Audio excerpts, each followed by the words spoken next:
you'd find out that there's a little treasure in every Christian.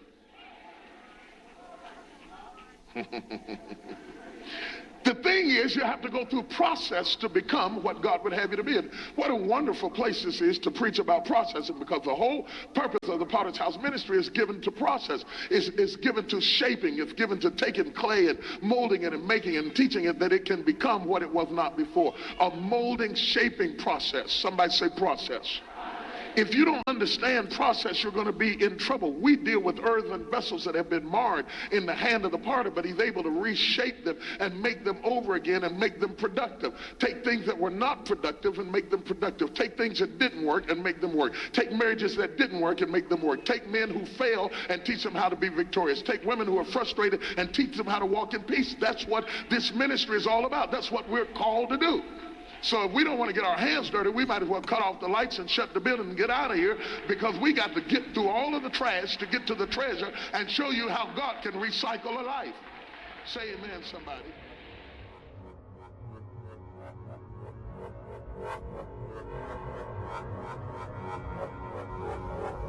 Do you really think I know you run around telling me, I know the Lord. I have known the Lord for 42 years.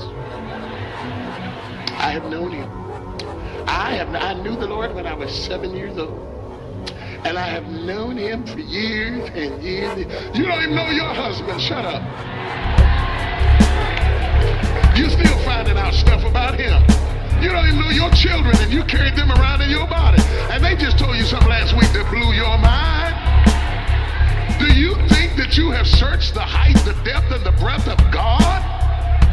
All the ways of the Lord are past finding out. We're going on to know him. We're progressively knowing him. We're going from faith to faith and from glory to glory. We have not known him. We want to know him. We pant at the water brook trying to know him. We seek his face that we might know him. Now we see through a glass darkly, but then face to face.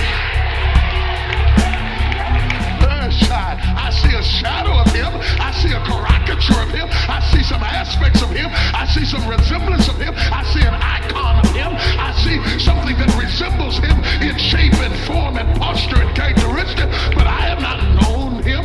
Now, there are things he does I don't understand. There are things he does that I cannot explain. There are things he does that breaks my heart. Sometimes he tells me he's taking me forward. It looks like to me he's taking me backward. I don't even understand what in the world he's doing half the time, but I'm going to serve him and trust him, because if I knew him, I wouldn't have to trust him, but I'm trusting him even when I don't understand him. Oh, that I may know him. But while I'm trying to figure him out, he's already figured me out. He already knows my deepest, darkest secret, my greatest strength, my strongest weakness. God already knows.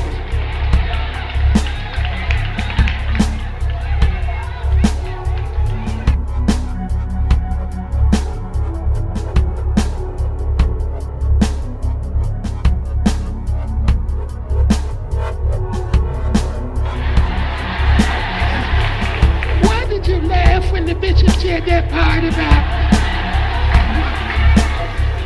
women have the gift of asking questions.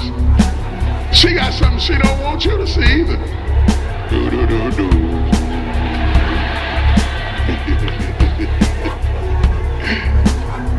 The man got bound when we got to that part. There's no temptation taking you but such as common to man. Common temptations. They are common temptations. They're ordinary temptations. But God is faithful, who will not suffer you to be tempted above that ye are able, but will, with the temptation, also make a way of escape that you may be able to bear it. There's all kinds of information in that. But the thing that I want you to focus your attention on is that your temptation is common to man. So you don't get a visa.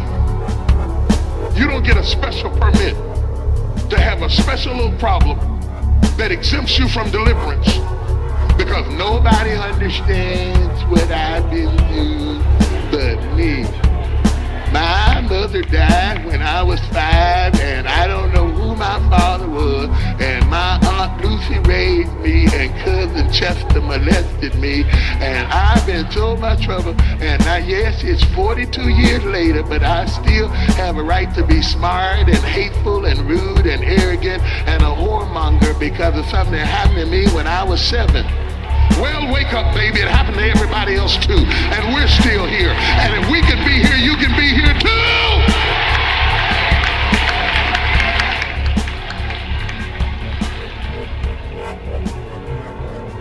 I know that's tough love, but it's the facts. Look at somebody and say, I made it, so can you. Temptation is common to man. Common to man. Common to man. When something is common, it's ordinary. It's not valuable. It's not exceptional. This cup is just common. You know, it's the kind of thing, if you break it while you're washing dishes, you don't fall apart. Yeah, they probably cost 69 cents. So.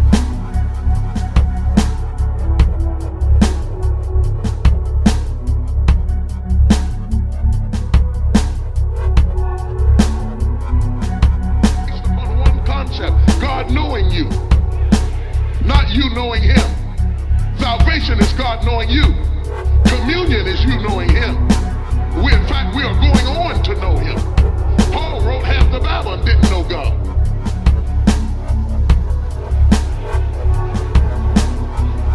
Did he not say, oh, that I may know him in the fellowship of his suffering and the power of his resurrection?